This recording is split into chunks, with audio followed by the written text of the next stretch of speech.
what I want to do now is take this A form that we were using here as the 5 chord in the key of D, and let's move it up to here to C on the 5th fret and use it as a 1 chord in the key of C.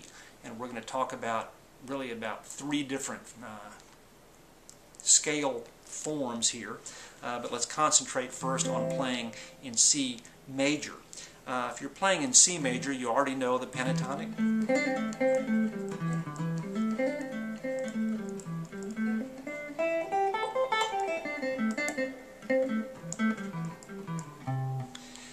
And you know the 7th chord and so forth. The 4 chord in the key of C would be F, and we're just using the same forms as we used in D down there. And the 5 chord in the key of C is the key of G. And down here you don't have a convenient grab for a D chord. You could play that one there, same as a D chord, which I've never been terribly fond of trying to grab, and also it has all these stacked fourths. Sounds a little too ringy or medievally to me. And you don't get a 3rd B of that G chord until you get way up here on the high E string.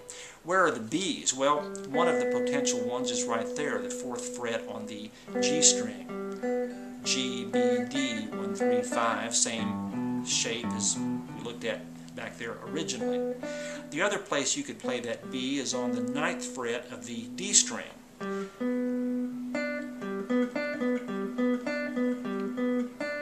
And that's not too bad. And there are a lot of people or scale systems that advocate playing it there. Some advocate playing it there, and I advocate that you know how to play both of them and use whichever one seems to you the easier or sounds better, etc. I have never found doing that shift down to get that low B as being particularly awkward.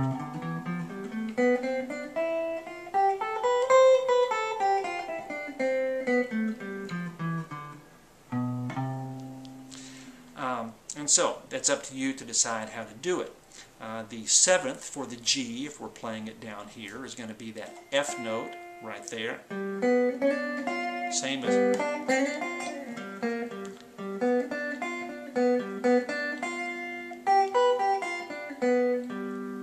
The other place you find that F note, the flat 7 of the G chord, is here on the 8th fret of the A string.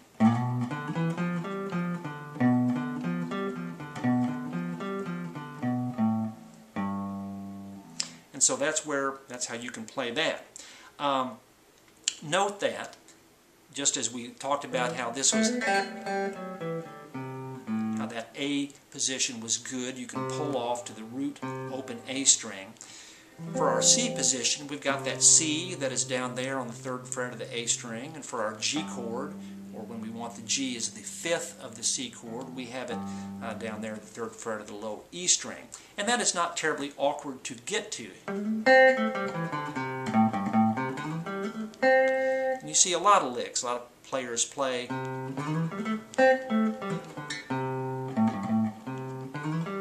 G,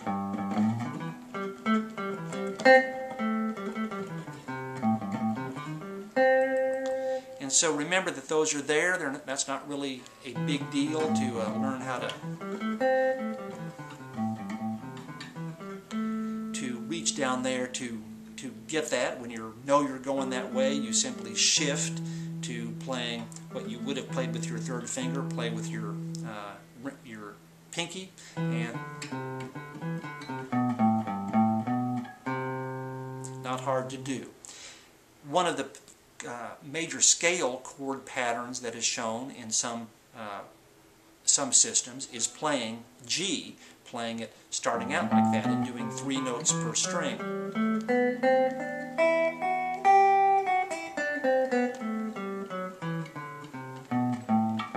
And because it's 3 notes per string, you theoretically can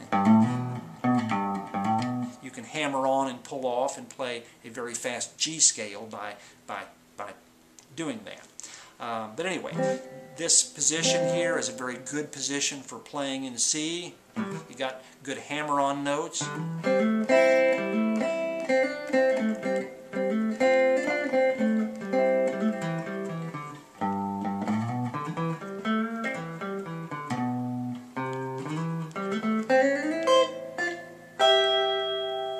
So that's another good go-to position.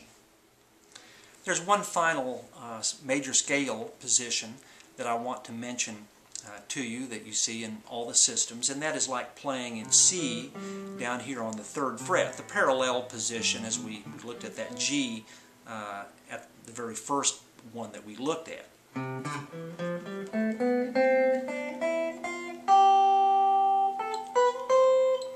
And it's not one that I personally use a lot as a kind of home position. I certainly use it as a position to play the C major pentatonic scale and C dominant things. I don't use it much as a major scale home position. The time that I do use it as a major scale home position, and I'm just going to mention this because to give you another idea about playing the changes. If I'm playing in a band that is doing the Buddy Emmons chord introduction to Willie Nelson's The Nightlife, I've played with a couple of people who have done it in C, and I won't play this very well, but the Buddy Emmons introduction goes C major 7th, E flat major 7th, A flat major 7th, G 7th. There is in fact some discussion and controversy over what those chords really ought to be. Buddy Emmons, I think, said that he wasn't playing A flat major 7th, he was playing some sort of F minor 6 or something, I don't remember, and so there's not universal agreement over what one ought to play, but I think a lot of people play it like I'm saying there. C major 7th, E flat major 7th, A flat major 7th, and G 7th. And what you can do in terms of playing the changes is that C major 7th arpeggio lies very nicely right there, and so you can go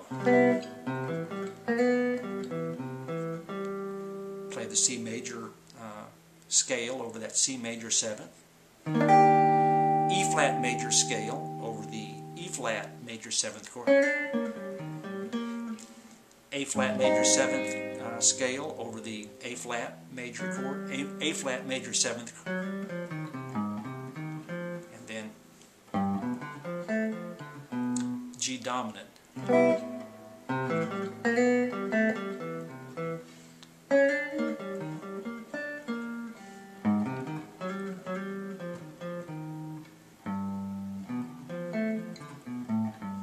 And so forth, playing the changes. So I don't use it much as a home key. What I do use a lot is the dominant runs out of that same position, and a lot of people are very fond of playing that as a 5 chord. If you're playing in the key of G, the position there would be playing D.